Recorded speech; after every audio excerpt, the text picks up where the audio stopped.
Vamos a leer del verso 5 al 11, por favor.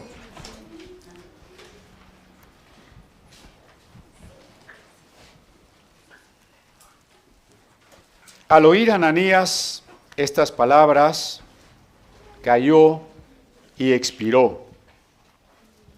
Y vino un gran temor sobre todos los que lo oyeron.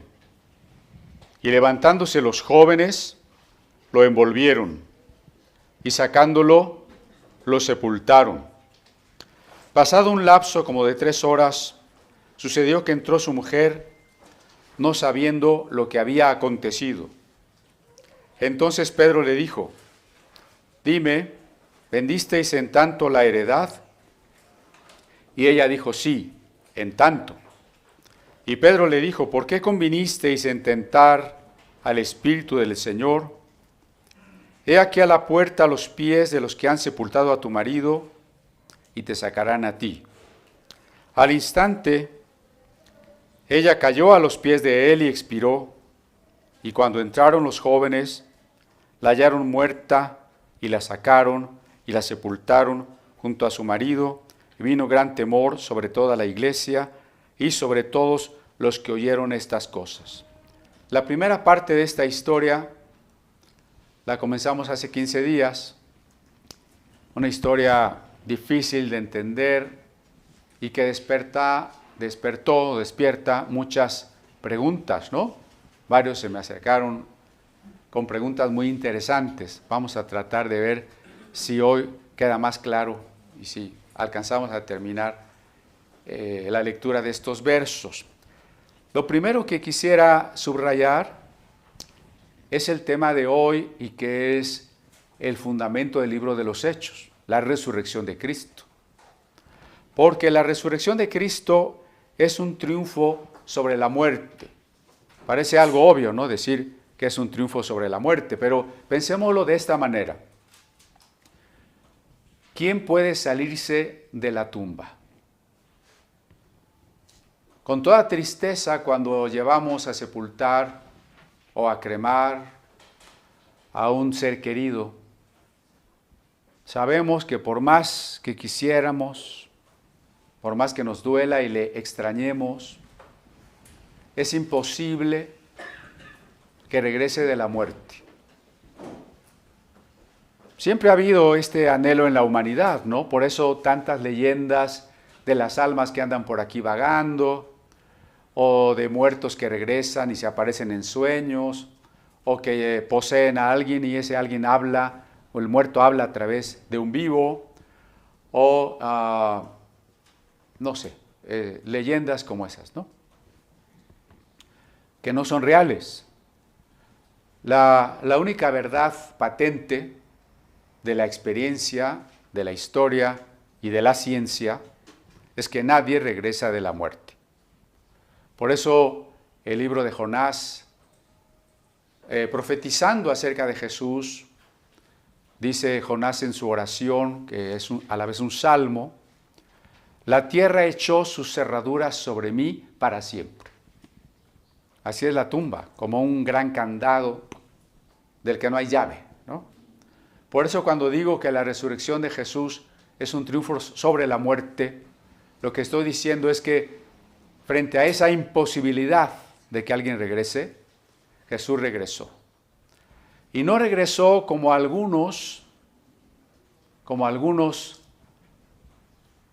que milagrosamente resucitaron para volver a morir otra vez. Hay historias en la Biblia de Elías o Eliseo que oraron por algún joven muerto y volvió a la vida.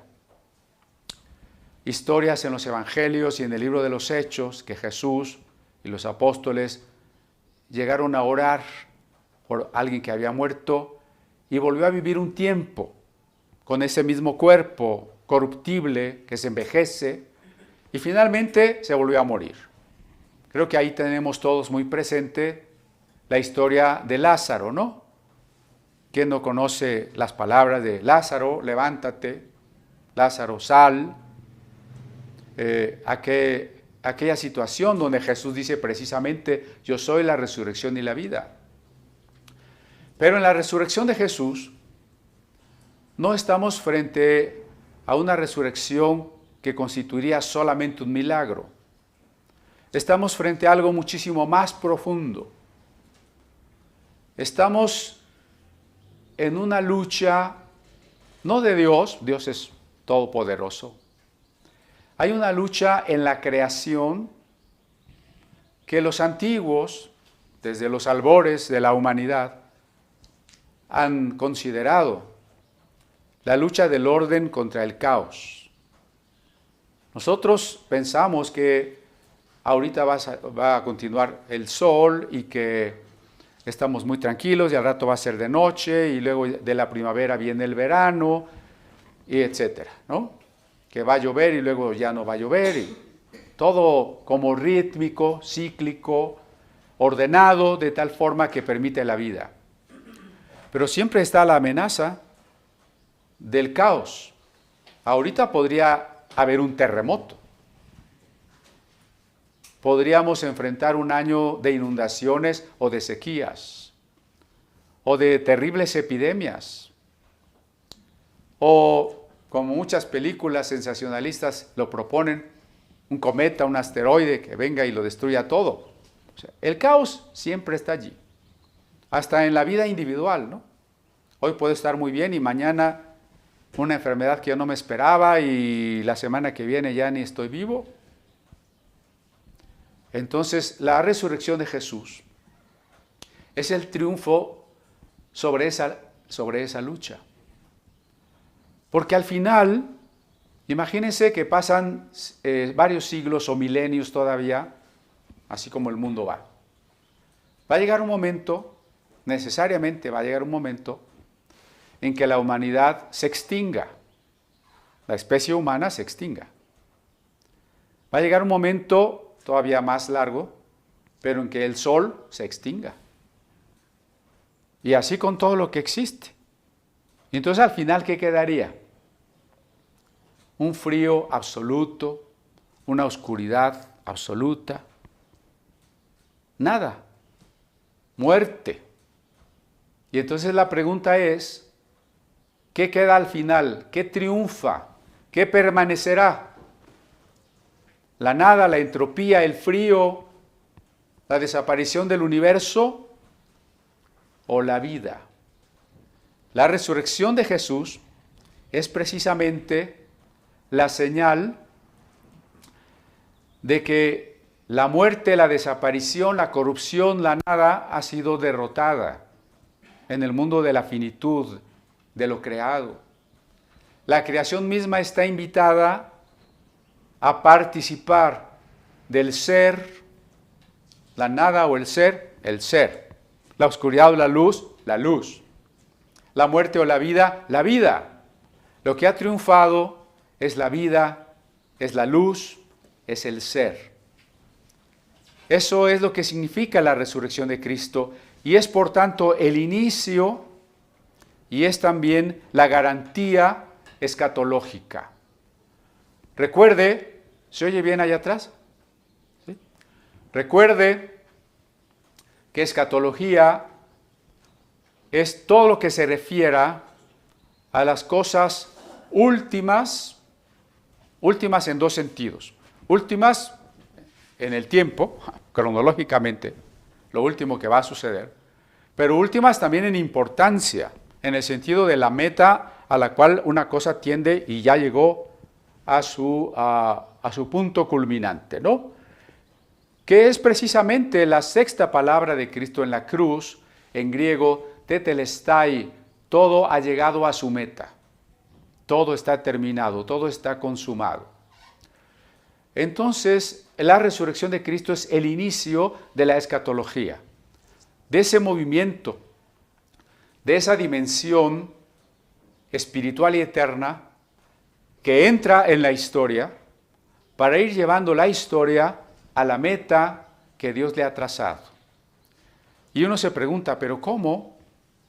Si yo leo las noticias, en el mundo lo que está triunfando es la inmoralidad, la violencia, el crimen, la corrupción, la mentira, las doctrinas falsas, el ocultismo, la guerra, la miseria.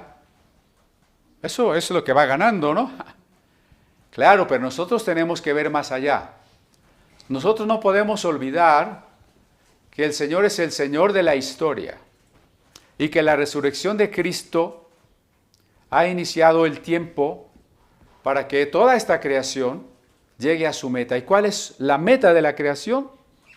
Ser cielos nuevos y tierra nueva, reino de Dios en plenitud.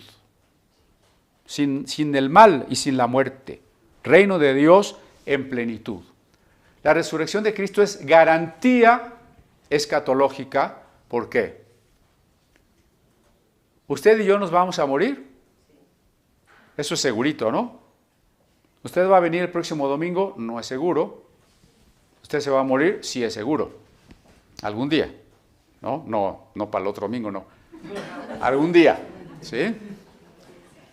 Nada es seguro. Lo van a correr de su trabajo. Pues tal vez sí, tal vez no. Se va a enfermar, tal vez sí, tal vez no. Nada es seguro, solo hay una cosa segura. En algún momento nos vamos a morir. Y entonces puede venir la duda en esos momentos, ¿no? ¿Y de veras habrá una resurrección? Tal vez a usted le haya asaltado ese pensamiento. ¿Y si todo se acabó en la tumba y si no hay nada? La garantía de que hay resurrección es que Jesús ha resucitado. Por eso el primer libro del Nuevo Testamento fue la carta a los tesalonicenses y dice, si creemos que Jesús resucitó, entonces podemos estar seguros que también nosotros resucitaremos. Así que, ¿cuál es la garantía de que usted va a vivir para siempre? Pues que Jesús ha resucitado. La resurrección de Jesús es también el inicio de la Jerusalén celestial. Solo para que no se vea un fondo medio feo detrás de mí, hay un cuadro que podemos cambiar, de hecho hay que conseguir más cuadros, ¿no? Pero se ve la ciudad de Jerusalén, que tiene una importancia muy secundaria en relación con la Nueva Jerusalén. La Nueva Jerusalén no es una ciudad de oro macizo más allá de nuestra galaxia. La Nueva Jerusalén está constituida por usted y yo, la iglesia. La Nueva Jerusalén es la iglesia. Si usted antes se imaginaba, ¿no? La Nueva Jerusalén, bueno, está en el futuro, está por ahí arriba, es un material sólido. La Nueva Jerusalén es usted. ¿En qué momento ha empezado a existir, a construirse y a perfeccionarse para que adquiera su pureza y refleje el carácter y el amor de Dios? Eso en Apocalipsis está simbolizado con el oro. Una ciudad de oro significa solamente que la iglesia será la manifestación de Dios mismo. Como lo dice la bendición arónica, que la faz o el rostro de Dios se refleje en ti. Eso es la resurrección de Cristo. Y por tanto, el libro de los Hechos, que es la historia de cómo se inició la Nueva Jerusalén, tiene como un fundamento la resurrección de Cristo. Sin la resurrección de Cristo no hay iglesia, no hay salvación, no hay Nueva Jerusalén. Él es la piedra angular. ¿Recuerda la predicación de Pedro?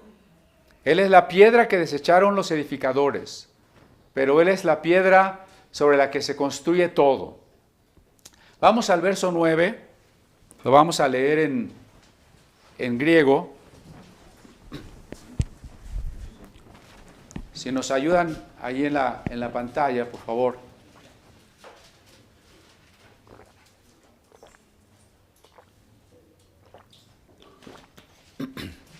¿Ya lo tenemos?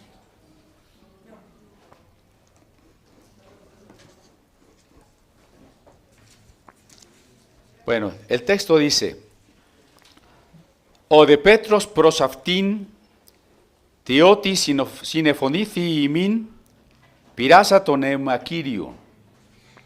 Muy importante la frase, verso 9, que en español dice, Pedro le dijo, ¿por qué convinisteis en tentar al Espíritu del Señor?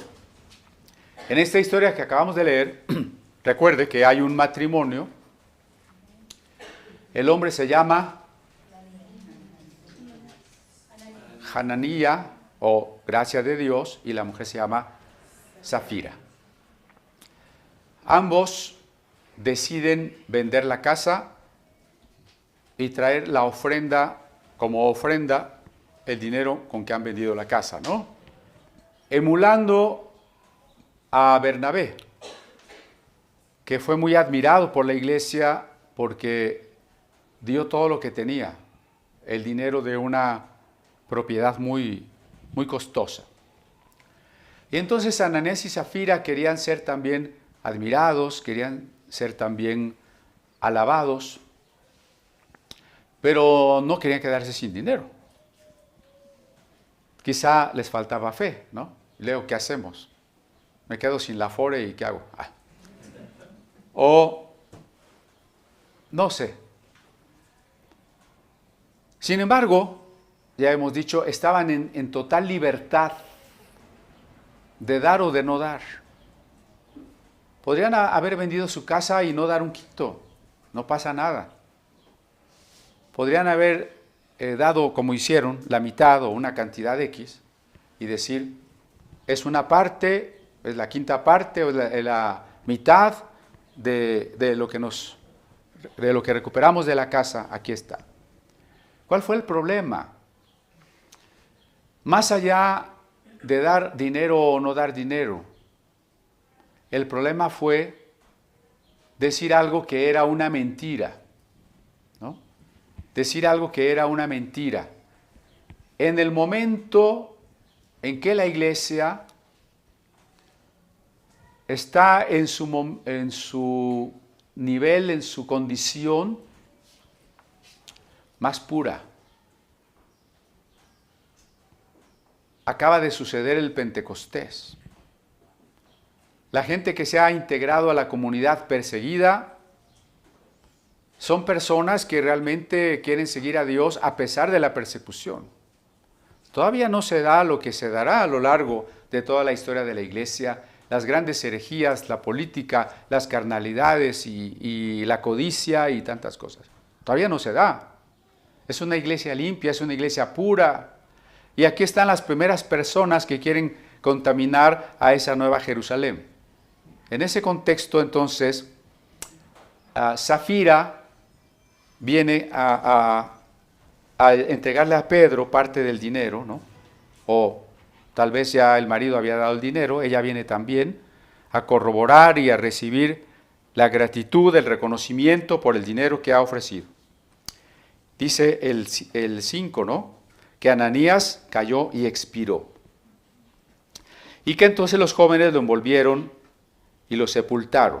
Este es un relato sumario. No es que todo eso pasó en ese momento. Lucas está redactando el texto varios años después, porque Lucas no estaba en este momento.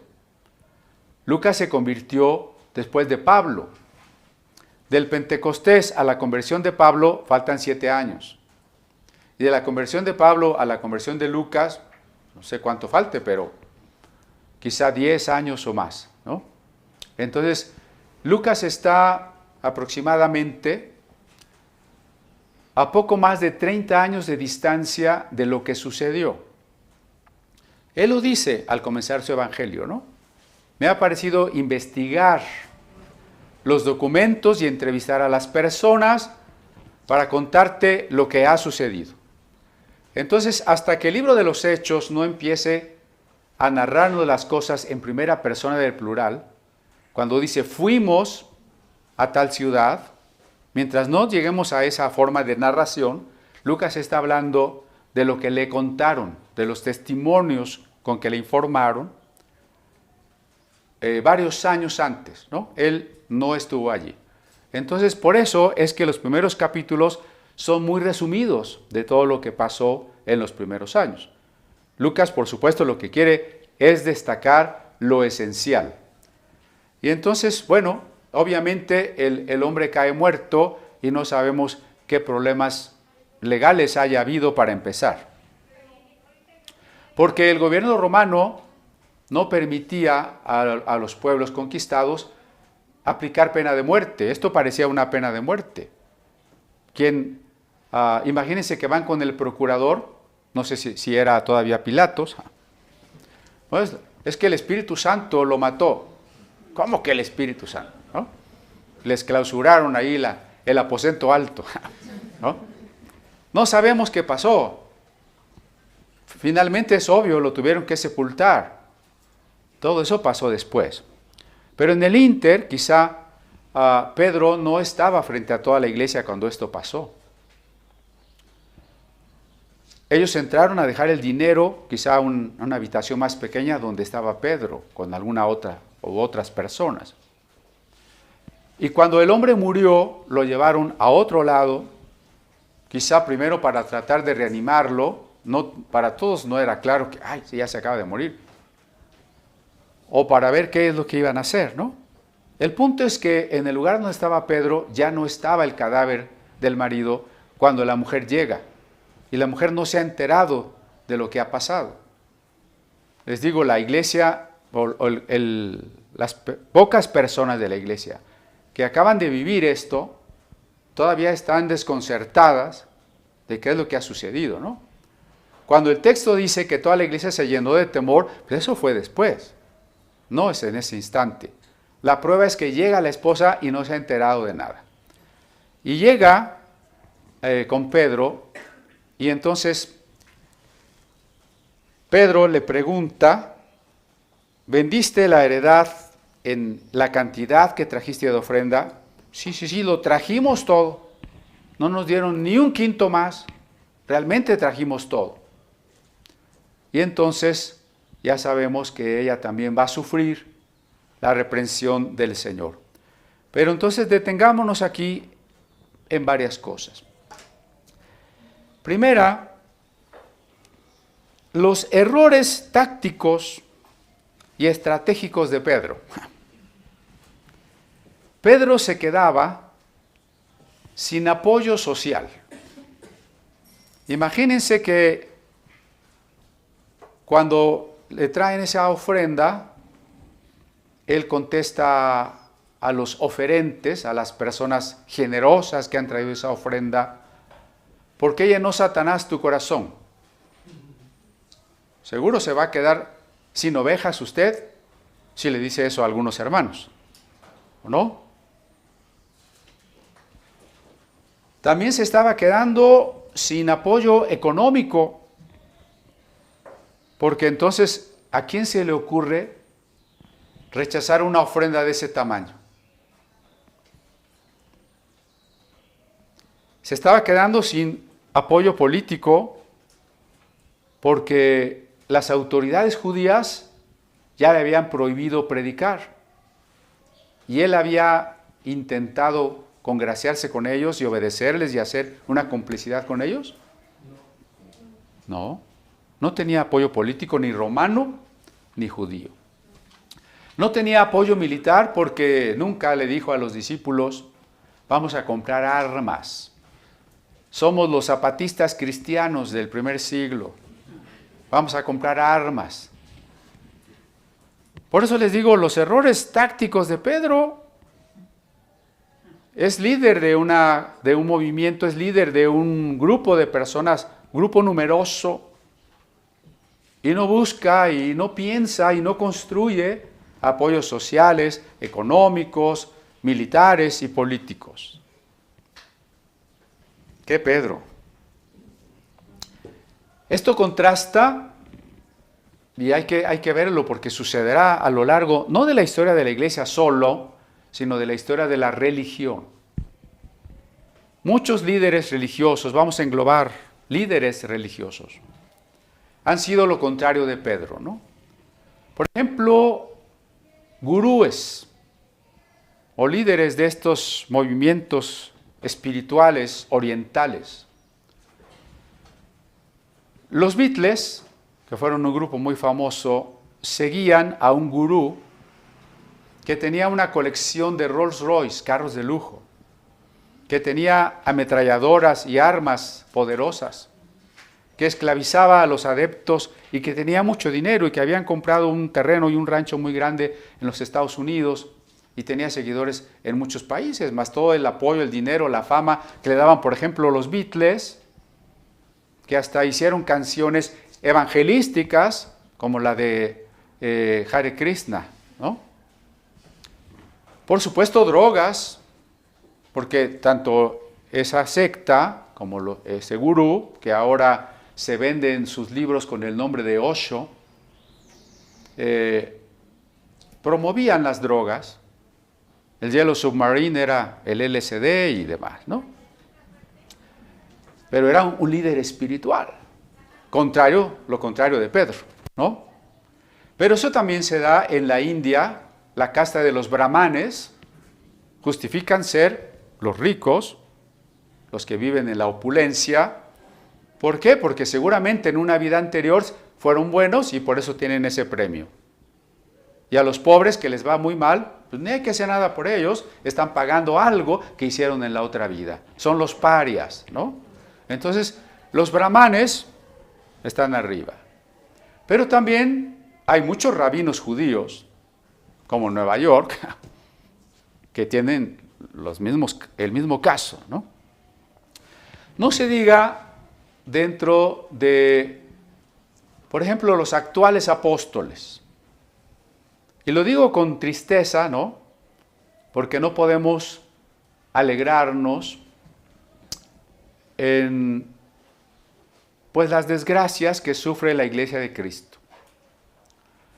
Pero ha sido grande el escándalo de la Luz del Mundo. Su líder está en este momento preso en los Estados Unidos. Y bueno, todavía está en un proceso, ¿no?, para una sentencia definitiva.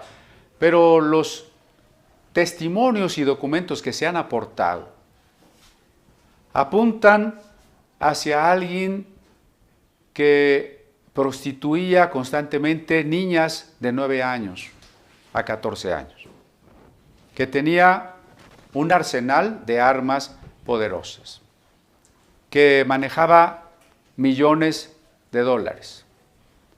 Y que eso es evidente en cualquier video de la Iglesia de la Luz del Mundo. La gente cree que su apóstol es el único apóstol auténtico y es prácticamente Jesucristo en la tierra. Hace rato cantamos 3 himnos dirigidos a Cristo, ¿no? Bueno, si usted va a la Luz del Mundo, también se cantan himnos dirigidos al apóstol. Y se le ora al apóstol. Y cuando a la gente que está allí se le hace, cuando menos se le invita a reflexionar si las acusaciones son ciertas o no, ellos simplemente se van a cerrar y van a decir, esa es una calumnia contra el siervo de Dios. Lo que él diga es Dios hablando. Y si tú criticas al siervo de Dios, te estás poniendo contra Dios. ¿Se fijan? El nivel de dominio, porque lo que quiero decir es que Pedro no fue nada de esto. Y lo mismo de una iglesia que se originó en Australia y luego se volvió internacional y que ha tenido otra escandalosísima caída a nivel internacional con documentales también por ahí. Y tantos apóstoles actuales que con más dinero o menos dinero, pero siempre con mucho dinero, tipo Pare de Sufrir, tienen sus grandes mansiones, sus jets privados y viven vidas exageradamente lujosas. Los zapatos, la ropa más costosa, los viajes, las vacaciones, las comidas, lo más costoso que se les pueda ocurrir. Así viven los nuevos apóstoles. Y la manera de hacerle sentir a la gente que lo que ellos digan es Dios hablando y que si usted no escucha lo que ellos dicen, usted va a ser maldecido porque está en contra de Dios, porque usted es un rebelde, es una forma de dominación. Y muchos de ellos tienen guardaespaldas. Si tienen guardaespaldas, pues tienen armas. Y las ofrendas, bueno, ¿qué le hubieran dicho a Safira? Estaba viendo un pequeño video de un apóstol que estaba diciendo lo siguiente.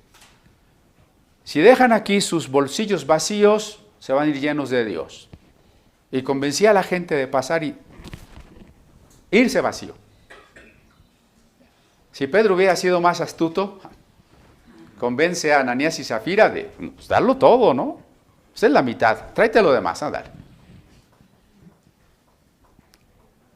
Así se hace ahora la colección de la ofrenda.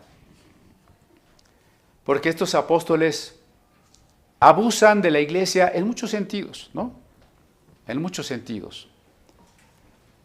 Tanto en la autoridad, como en el dinero, como en las relaciones íntimas, etc. En la Iglesia Católica también. Conste que ya dije ejemplos del Oriente, del judaísmo, del protestantismo, ahora también de la Iglesia Católica. Ahí está la historia. ¿Cuántos papas, cuántos obispos han tenido muchísimo dinero? Castillos, desde la época que eran señores feudales. Cobraban impuestos, tenían ejércitos, tenían palacios, exigían tributos. Y los papas, ¿no? Roma, ahora el Vaticano, ha sido famosa, entre otras cosas, por ser una de las corporaciones más ricas del planeta, con bienes raíces en todo el mundo, inversiones en grandes transnacionales y tesoros, desde el oro que recubre las parroquias hasta los museos y palacios del Vaticano. Y también historiadores, aún católicos y no católicos, han documentado las grandes inmoralidades y orgías de la alta curia. El tema de la pederastia, que está en Estados Unidos, que estuvo en México, que estuvo en Irlanda, ¿no? Uno de los papas es famoso nada más por el apellido Borgia.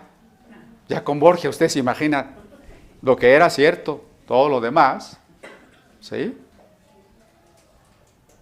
Entonces, estoy insistiendo en ello, ¿no? Porque Pedro es lo contrario. Cuando yo digo irónicamente que Pedro ha equivocado la estrategia, lo estoy contrastando con los líderes religiosos de muchas religiones que han usado la religión como un negocio. Mucha gente se da cuenta de ello, ¿no? Y se aleja y dice, no, la religión es un negocio. Claro, la religión no se reduce a ser un negocio. La religión es una necesidad espiritual de todos los hombres. Que algunas personas, aprovechándose de esa gran necesidad espiritual, la convierten en un negocio, eso es cierto. Y de eso estamos hablando, ¿sí? Es triste ver y documentar todas estas cosas, ¿no? Por eso era tan importante que Dios dejara una especie de señal, una especie de prueba de lo que Él desacreditaba ahora y siempre. El diluvio, literal o no literal, universal o no universal, es el testimonio de que Dios desacredita la violencia y el ocultismo. La historia de Sodoma y Gomorra, igualmente literal o no literal, es un testimonio de que Dios desacredita, reprueba los pecados contra la naturaleza, la sodomía en todas sus formas.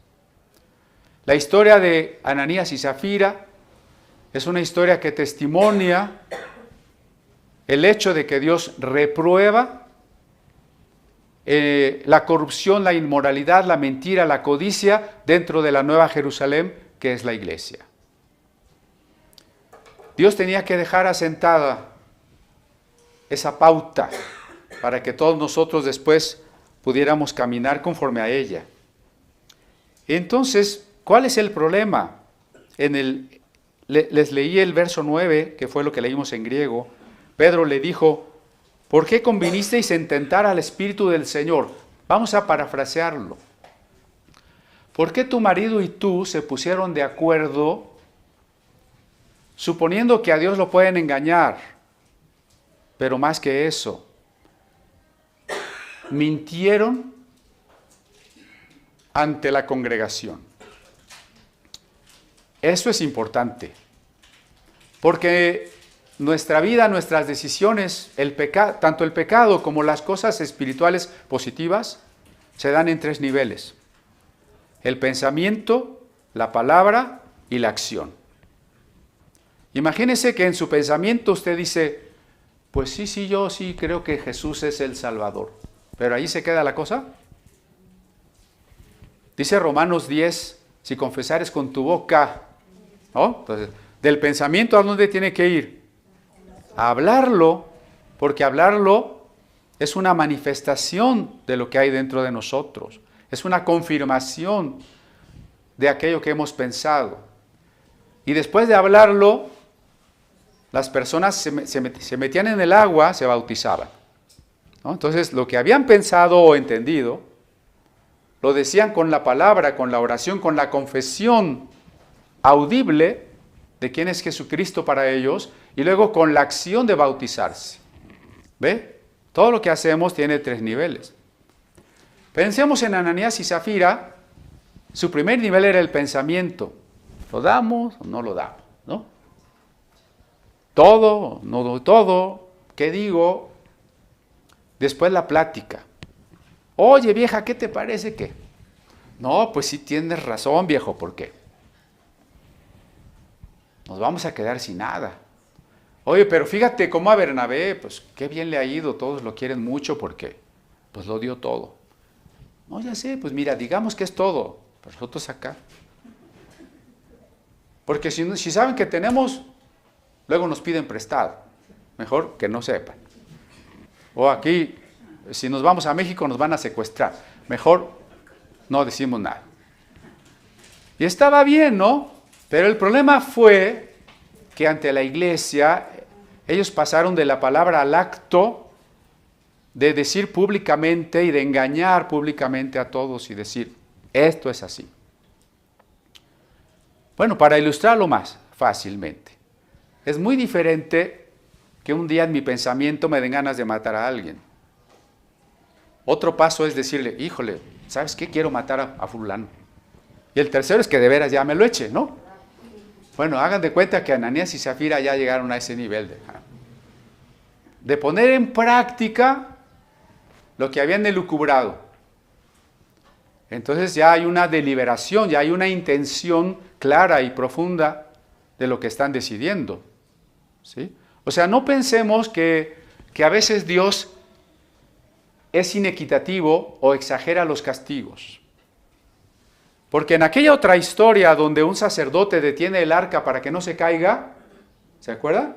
Y cae muerto, uno dice, Dios, como que sí te pasaste de severidad, ¿no? De severidad, ¿sí? Aquí también, ¿no? Ay, pues una mentirita. De todas maneras están dando su ofrenda. ¿Cómo de qué? Paz, ¿no? Bueno, antes de seguir con eso, piense en esta otra cosa.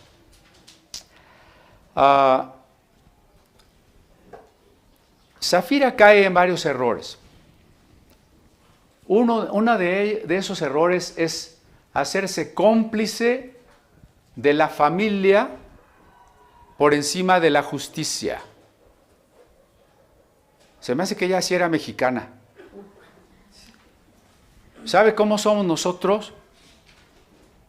Si es familiar, lo apoyamos. Oye, pero todavía no está mal. Pues es mi familia. Las mamás, bueno, pobrecitas las mamás, luego andan bien chuecas. Es mi hijo. Oye, sí, pero mira, es mi hijo.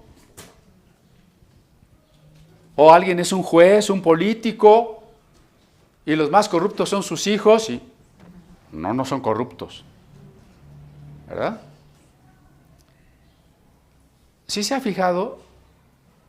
Si algún familiar está en un pleito legal o en cualquier otro problema, en una riña, en lo que sea, la familia siempre va a defender a la familia, sin ponerse a pensar qué es lo justo. Bueno, hasta en las fiestas, ¿no? Si no acaban en pelea, no es fiesta. Oye, ¿por qué le pegaste? Pues ¿por qué le pegó a mi hermano? No, y pues también ya vino hasta la suegra del otro, ¿no? Ya. Las dos familias ya se están ahí matando, porque son familia. Eso no está bien. Eso no está bien. Imagínense que Dios hubiera tomado esa actitud. Esos humanos pecadores, mi hijo es mi familia, yo no lo voy a mandar a morir por eso. Esos no son mi familia. ¿No es cierto? ¿Éramos familia de Dios? ¿Jesús era su familia? Entonces, si Dios hubiera puesto primero su familia, no nos salva, ¿de acuerdo?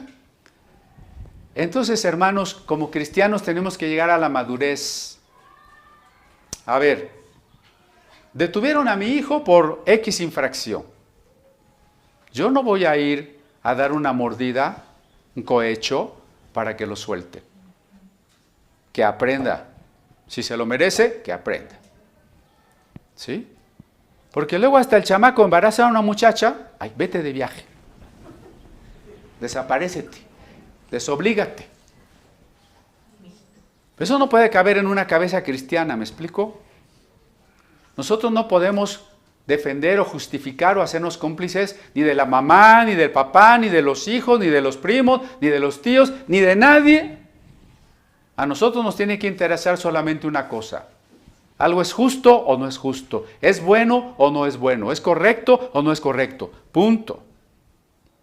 Y si yo soy un juez o un gobernante y el primero que tengo que castigar es a mi hijo, así lo tengo que hacer. ¿Se imaginan un presidente o un gobernante cualquiera y que el pueblo viera que al primero que castiga es a un familiar que delinquió? Claro, en vez de eso tenemos el nepotismo. O sea, poner a trabajar a toda la familia y a cobrar, porque es la familia. Esto es el error de Zafira, ¿no? Porque el marido dijo, o porque el marido lo hizo, pues ella también. Si se fijan, Pedro le pregunta, le da la oportunidad. ¿Y qué hace ella? Lo mismo que el marido. Y es un fenómeno muy generalizado. Cuando yo veo algunos, por ejemplo en el ámbito religioso, pastores predicando doctrinas tan chuecas, y la esposa está ahí con él igual de chueca, uno dice, ¿que las mujeres no pueden también pensar y decir, oye, ¿sabes que estás mal? ¿O no puedo ir contigo en ese camino? Me sorprende. Por eso hay que hablar de los límites de la sujeción. Para el caso de Zafira, ¿no? No solo lo que ya quedó claro, nadie debe ser cómplice de la familia, sino de la justicia. Pero en el caso del que está sujeto, alguien podría decir, bueno, Zafira solo hizo lo que su marido le mandó. Si ese argumento fuera válido, no hubiera sido castigada, ¿de acuerdo? Pero ¿por qué sí fue castigada? Porque la sujeción tiene límites. Yo les ponía un ejemplo hace rato. Cuando frente a los escándalos y los abusos de uno de estos apóstoles que les comento, suena fuerte. Lo bueno es que los niños están en su clase. Las mamás llevaban a las niñitas con el apóstol, sabiendo que las iban a desnudar y que iban a bailar y que iban a participar en orgías, porque no era malo, era el siervo de Dios. ¿Ven? O sea, ese tipo de sujeción, pues es irracional.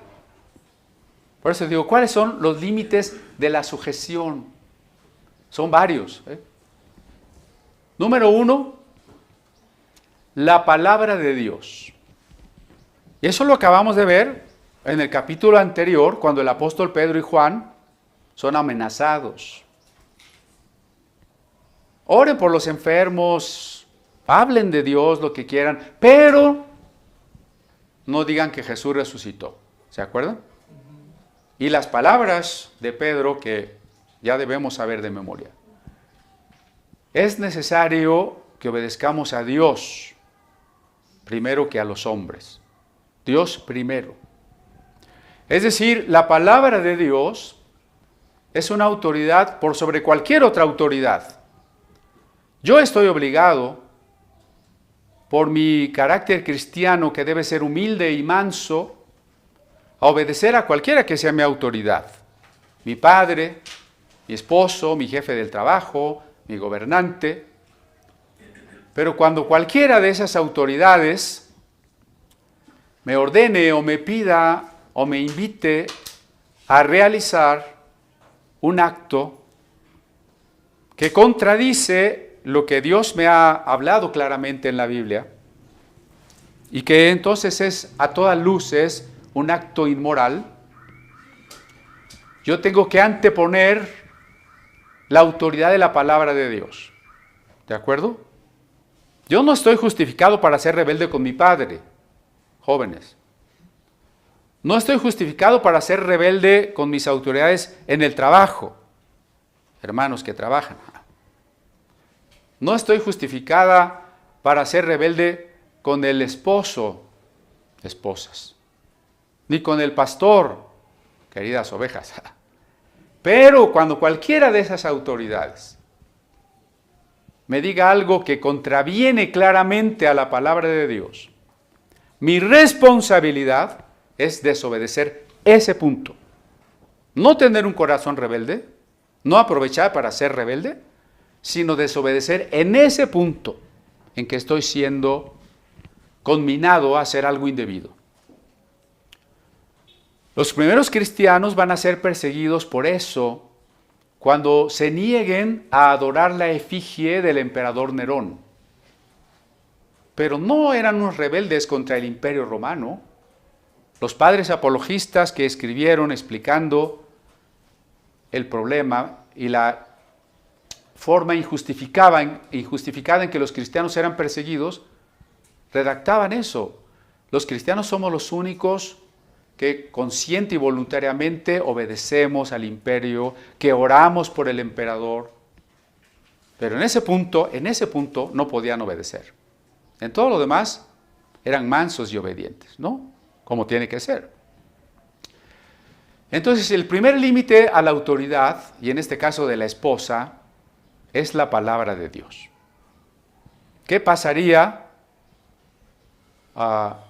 si el apóstol, ya que estamos en el ámbito, dice que tu esposa haga tal cosa, o el esposo dice a la esposa, haz tal cosa indebida?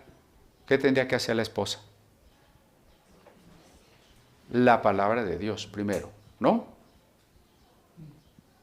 El segundo límite a la autoridad, y al final todos los límites se funden o están imbrincados profundamente, la razón. No se trata de una obediencia irracional. La obediencia es muy importante, por ejemplo, en las corporaciones de seguridad y militares. Imagínense que la policía tiene que enfrentar una situación y cada individuo que pertenece a la policía no obedece y hace lo que quiera. ¿Podrá lograr algo? No.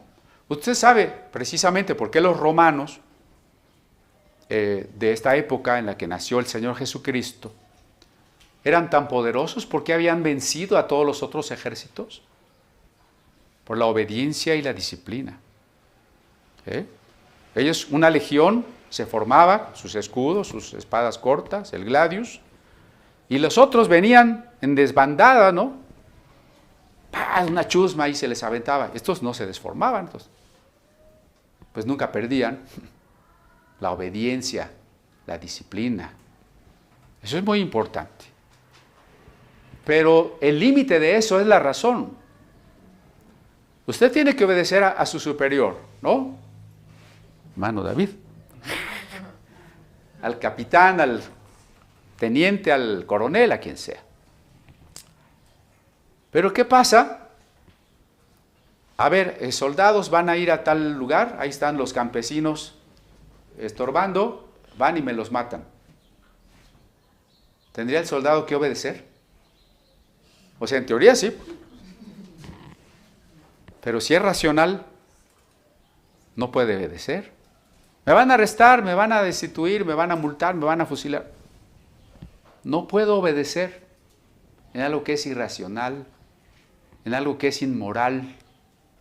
Cuando en el juicio de Nuremberg, cuando se juzgó a los criminales de guerra del nazismo, la mayoría, sin más complejo de culpa, solo contestaba: yo seguía órdenes, yo estaba haciendo mi trabajo en el campo de concentración, en el exterminio, yo solo cumplía órdenes. ¿Se da cuenta? Esa irracionalidad no nos justifica de lo que hacemos. Tenemos que ser completamente racionales de lo que nos toca hacer. Otro límite a la sujeción es la dignidad. Y no, ni siquiera la propia.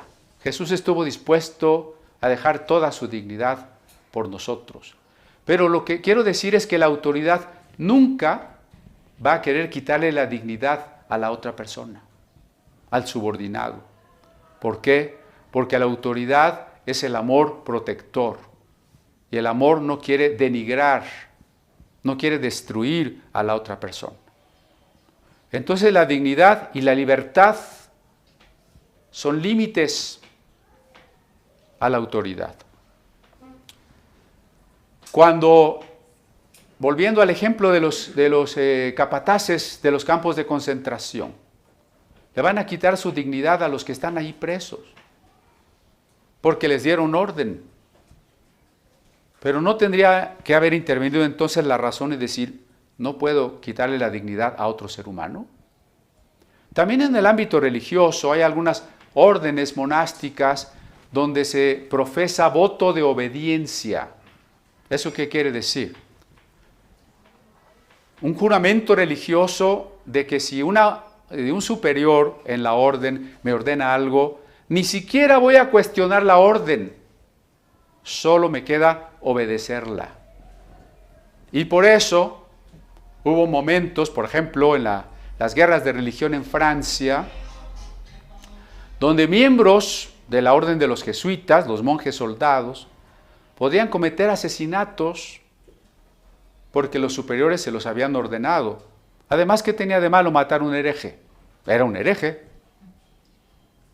Pues la misma justificación con los nazis. ¿Qué tiene de malo matar a un judío? Si un judío es inferior, es perjudicial para la humanidad.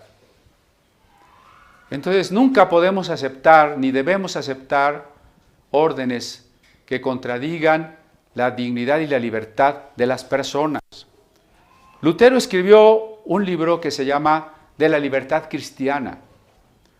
¿Por qué? Porque la concepción del dogma en su tiempo era: la iglesia propone los dogmas y tú los aceptas, los entiendas o no los entiendas.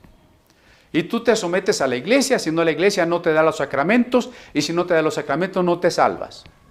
Y entonces Lutero dice: no, la salvación no la da la iglesia, la salvación no la dan los sacramentos, y no puedo obedecer nada ni entender nada en la Biblia que no me quede claro en la palabra de Dios y en la recta razón. Y eso se llama libertad cristiana. Nadie puede imponerme una creencia o una práctica o condicionar mi salvación, porque Cristo me ha hecho libre. Ese Cristo que ha resucitado, ese Cristo que está vivo, me ha hecho libre. Entonces el problema es que Safira se hizo cómplice de la familia y no entendió los límites de la libertad, más bien de la autoridad, quizá porque la misma raíz de codicia y de hambre de fama las tenía al igual que su marido. Pero se da cuenta que Pedro no se comporta como el primer papa, ¿Sí se da cuenta? Porque si se hubiera comportado como el primer papa, bueno, además de que le hubieran besado los pies o la mano, se hubiera quedado con el dinero y hubiera empezado a construir la Basílica de San Pedro. Desde entonces, y no 16 siglos después, ¿no? Y además, hubiera usado, como estos apóstoles de los que ejemplifiqué, hubiera dicho, yo soy Cristo en la tierra, que esa es la doctrina, ¿no? El Papa es Cristo en la tierra. Pedro jamás afirmó, nunca se arrogó el papel de ser Cristo en la tierra. La señal de Pedro es, tú has mentido al Espíritu Santo. No es, le has mentido al Papa, no es, le has faltado el respeto al apóstol, es, has mentido al Espíritu Santo. Que ya vimos que, por supuesto, es Dios. Pero permanece la pregunta, ¿no es una crueldad de Dios haber matado a Ananías y Zafira? ¿No empezó ahí la Inquisición cuando se ejecutaron a los primeros que se desviaban de la fe? Bueno, la respuesta es que Pedro no hizo nada porque estas personas murieran. La Inquisición sí. La Inquisición te aprende, te tortura y finalmente te quema, te ahorca o lo que sea. ¿Verdad? Es una acción humana. Aquí Pedro no mató a nadie, o sea, literalmente Pedro no mató a nadie, ¿me explico? No podemos acusar a Pedro. ¿Es crueldad de Dios? Vamos a pensar en algunas razones por las que Dios decidió actuar así. Y la primera pregunta sería si Ananías y Zafira se condenaron. Yo sé que esto es controversial y se parece a cuando hablamos de Judas, ¿no? ¿Se condenó Judas o no se condenó Judas? Yo recuerdo que en aquella ocasión me lincharon. Apenas sobreviví. Pero bueno, ¿se condenaron a Ananías y Zafira? La primera respuesta escueta, no lo sabemos. Pues no lo sabemos porque el texto no lo dice, pero lo más probable es que no se condenaron. No. ¿Sabe por qué? Claro, ese será un texto posterior al evento, aunque anterior a la redacción de Hechos, la primera carta a los Corintios. Y en la primera carta a los Corintios, en el capítulo 5, la iglesia tiene otro problema de contaminación. Un incestuoso. Dice Denis de Rougemont que la pasión siempre busca el obstáculo para arder en sí misma. Y antes el obstáculo era el adulterio. ¿Sabe? El obstáculo contemporáneo, el obstáculo más frecuente y usado para hacer arder la pasión en sí misma es el incesto. Hoy.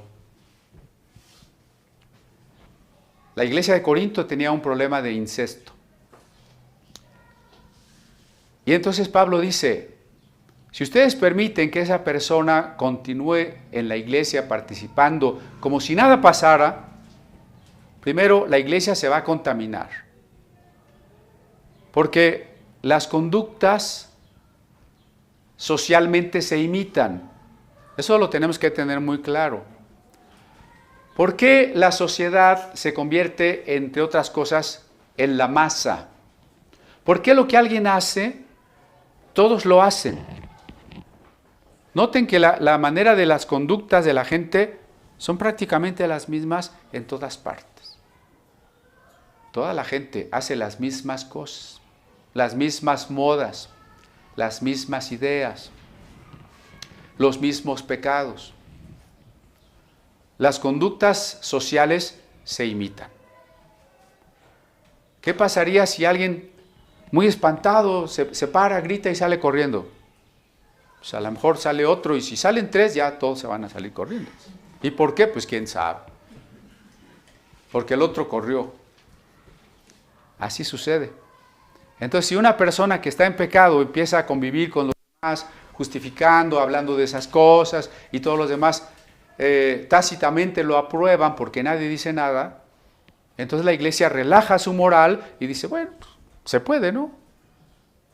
Entonces Pablo dice, primero hay que cortar a esa persona de en medio, hay que quitarlo de en medio, para que no contamine a los demás. Pero la segunda razón que da Pablo ahí en Corintios 5, después usted lo puede leer y también ver el video de la serie de Corintios que tenemos allí en el canal. Y entonces dice Pablo, si este hombre sigue como va, se va a perder. Hagan de cuenta que aquí hay una línea horizontal y nosotros estábamos debajo de ella cuando no creíamos en Cristo. Y cuando Él nos salvó, pasamos arriba de la línea. Dice, habéis pasado de muerte a vida.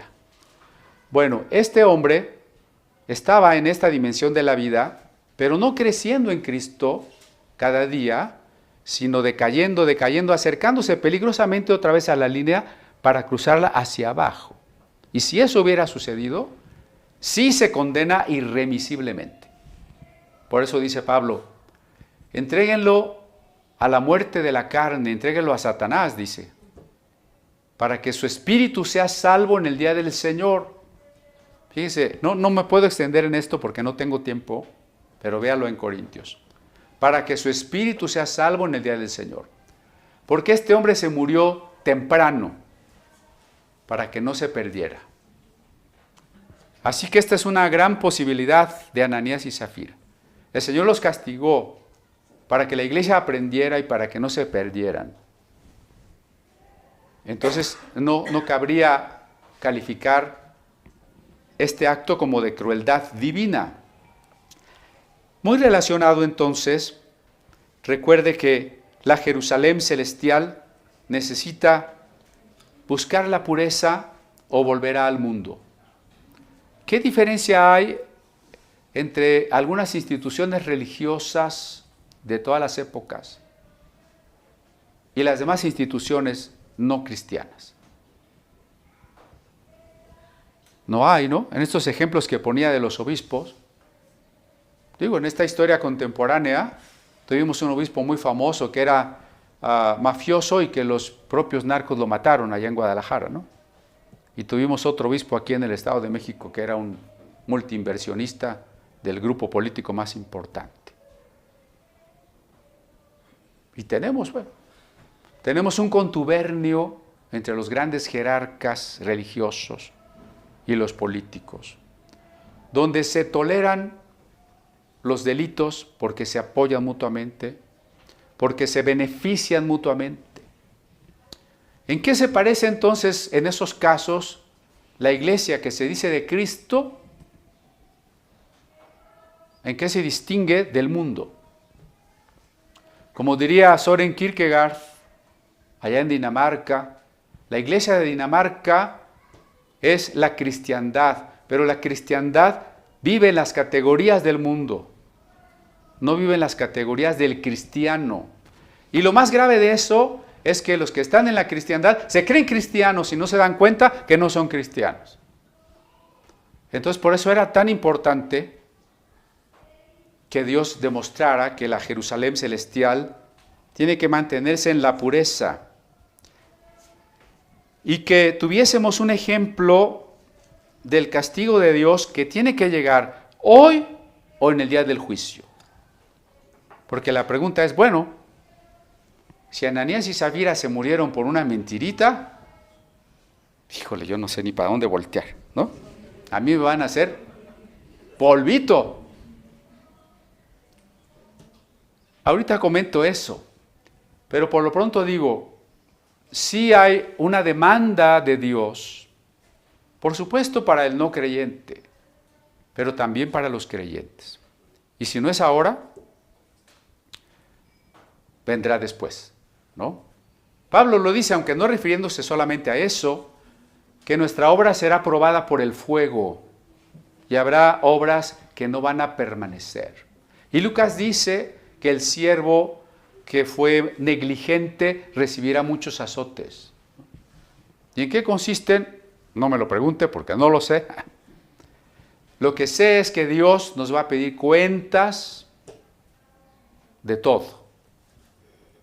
Y si no es ahora, repito, no quiere decir que no vaya a suceder. Tiene que suceder. Es inevitable que Dios nos pida cuentas, ¿no? Vamos a cerrar recurriendo precisamente a lo que escribió Pedro. Este Pedro que se enfrentó con Ananías y Zafira, años después escribió una carta, la primera carta de Pedro, en su capítulo 4 y verso 17.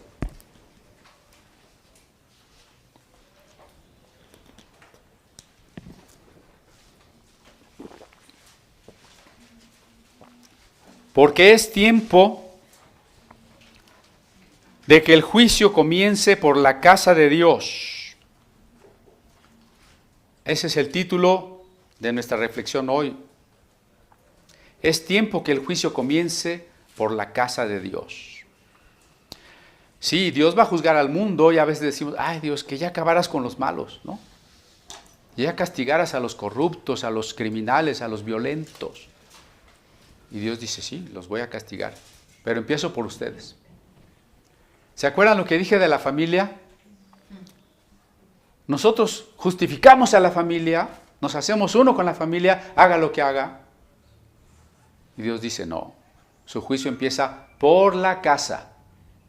Por eso les decía, imagínense que un gobernante empieza a desaparecer la corrupción por su familia. ¿Usted creería en ese gobernante? Pues claro, ¿sí? Claro que sí. Tenemos que comenzar por la casa. Dios va a juzgar al mundo. ¿Usted cree que el mundo es digno de un juicio? ¿No? ¿Ve la maldad tan terrible que hay?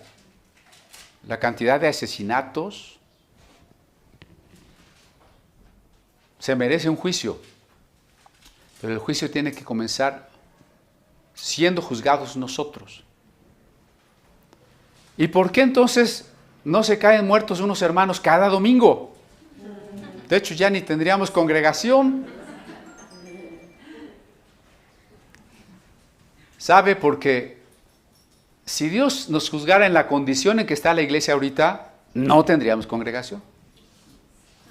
La iglesia primitiva tenía los que estaban pecando una excepción. ¿Me explico? Cuando la iglesia estaba bien, la excepción fue juzgada. Cuando toda la iglesia está mal, Dios no quiere desaparecer la iglesia. De que vamos a dar cuentas un día, vamos a dar cuentas. Pero cuando nosotros estamos orando por el avivamiento se representa por el fuego, ¿no? Seréis bautizados con fuego. Lenguas de fuego aparecieron sobre la cabeza de los apóstoles. El fuego, el ardor del Espíritu. Claro, pero el fuego también es juicio. No puede haber fuego de avivamiento, de fervor, de plenitud de amor, sin el fuego del juicio. Las dos cosas vienen juntas.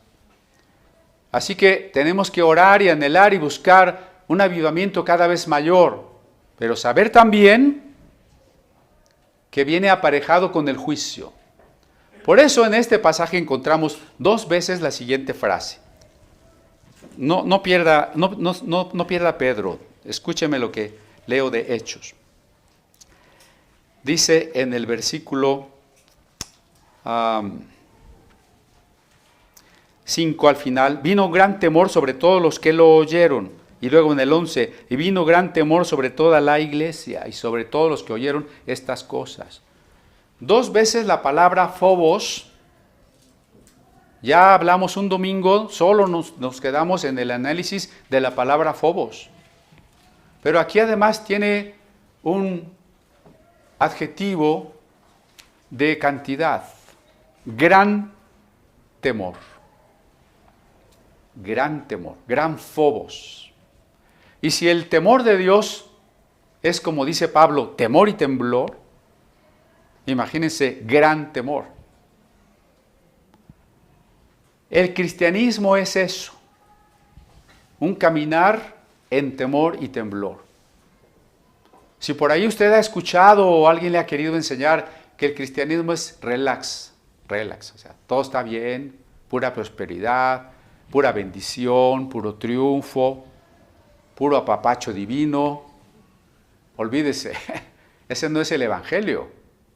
El Evangelio es el Evangelio del amor de Dios, pero el que ha experimentado el amor de Dios y responde al amor de Dios, sabe que es una relación de temor y temblor.